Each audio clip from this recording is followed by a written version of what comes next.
como yemio, eri como basi, ofu mamari. Nada, mfeke. Oh, abang. Aire, okmani wele yene de yang. Abang mi. Nedi kebepo. Abang Mary. Sila fili buat tang ipong wente median situ ba. Abang last week we vian fan common eggs. Vera karo ki koror ko mero ko mi so me buge bande eggs erom fanamfo. So ya baby bong eggs ya. Do order from set ba ex. Mbo kanam de ngasang nyume free code de nyum ex me wa. Amin ka ro mo sup. Me bo ya ki trenyero ya tiongo CRK. Musiri CRK. Dais iko basi. Ukuni be de me yo. Abang. Ayo ni be mi ka basi. Abang. Ami ndi do bang. Abang pangpado ke di scam.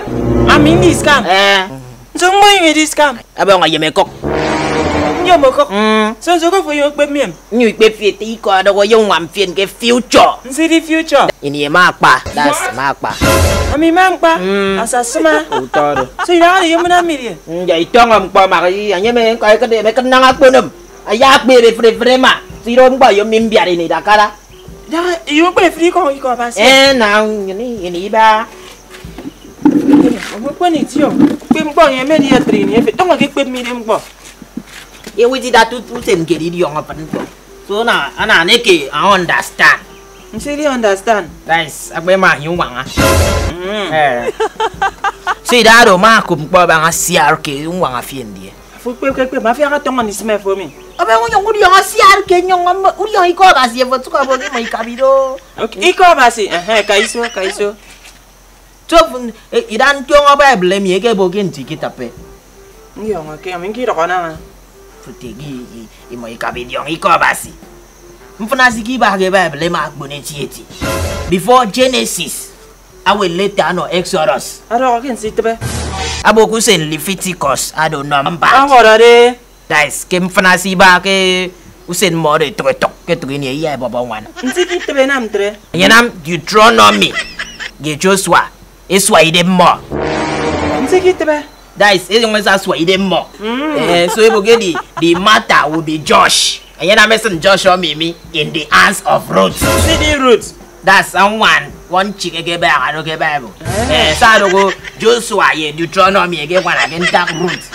So even George said go be na ye Josh ikana ebo ya Ruth odi gide memo ibe. Adi Josh. So ayanam Samuel mo ba ini esi be ke nye. And he ga kere Samuel. Na nyo do one agent for do ke sa Bible. Mo ba ini esi be ke nye. Aya da ka ke bo king. Age ka ba ne first king. First king Imariko. So ke tang the second one ando ne sima gossip. Nsiri gossip. That's the blackmail. Nsiri blackmail. Mo ne sine ke bubre afong sang ede me pe paiko. Blackmail. So abo second king abo ke chronicle. Ake second so abo ke extra and Nehemiah. Enwane no Esther. Da. Siki tebe diero. Agaro te ka mam fnao. What? I am too much. Ta paniko. Ni jompo ke mo ke dinam. So edi kitang bom Joboko. Ini di job. Jobo yung ado bo fin ke Bible. So Jobo ke ko body tongo sick in Psalms. Hak paniko. Age di jare sede ye di tongo tang prophets. Ahora de. Di tang bom mi itapeke. So ayake to yo love me Ecclesiastics. Nsiri kre kara kle jompo ko. Ecclesiastics. Age si kame kre pe butum. Ke Bible. Lord. Ako atongo di ko me Solomon. So Isaiah, Nehemiah, lamentation because of the success of Ezekiel. It's Indian game power. So Mark akedika uvera basire muse. Matthew gebonye Mark. Matthew do pastor mora ko ye Mark. Look at your body full of your mark. I want to get you boy back at him. So Mark about get Matthew skonzu. Ayebo Mark if I dey lie Luke. Na Luke okay sang adi edo. Siki tebe diero. Abasi. Kaiso. They never show you say the So after get that couple fun with my mommy. Ayet yongo age romance. Nsiri romance. That is the fiongo wo. Kesin bomingo. Da. Mbo ma tebe. Amatubo. Ni jompo ke tebe. So Timothy ebi ada kok kidem Titus. Sinam. So that you make fresh in me Hebrew. Tengok pani ko. Akpaniko. Pani mana yang apa mari yang ngwero. Kaka mamana. Asa sama. Kau tahu. Kaiso. Anya nam Timothy ko di kene me Colossians. Aka nam so. Baka wong iko ngekpo. So that mo kabedi o Colossians ama kolo. So me we di jong kene nyintro. Me ya ekro ngam. Gero te kamam fna. Ai yero. Pani mana yang. Abang ni. Fa mo sa bubo ko. Ila ila ba pe mi dem pa ma. Abang dol map. Nsidi do map. Nice, nsida yake. Sira so binu so ba pe mi. From come down ke fun pa magedo. Revelation. Nsidi revelation. Ndap kero. Kera rapa. Everything pa mera ba. To nyong bo yandi shade ndap yefo. Es.